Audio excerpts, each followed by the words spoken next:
3 मार्च 2026 रोजी Taloja police station हद्दीतील IGPL Taloja MIDC रोडवर एक सायकल स्वार इसम हा मृत अवस्थेत मिळून आलेला होता आणि त्याच्या लगतच एक टू व्हीलरवर जाणारा जो व्यक्ती आहे तर तो जखमी अवस्थेत मिळून आलेला होता.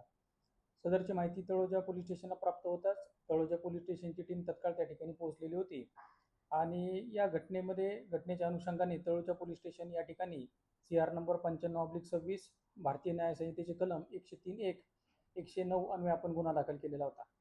या गुन्ह्याच्या तपासात माननीय श्री मिलिंद भारंबे सर, पोलीस आयुक्त Navi Mumbai, joint CP sir Sanjay Inpure sir, DCP Prashant Mohite sir यांनी आम्हाला सक्त तपासाच्या सूचना दिलेल्या होत्या. त्या अनुषंगाने तळोजा पोलीस स्टेशनचे PI senior PI Pravin Bhagat व त्यांच्या टीमनी याच्यामध्ये तांत्रिक विश्लेषण, आजूबाजूचे जे CCTV फुटेज आणि जे त्यांचं फिजिकल नेटवर्क आहे याची उत्तम प्रकारे सांगड घालून यातील आरोपी निष्पन्न केलेला आहे.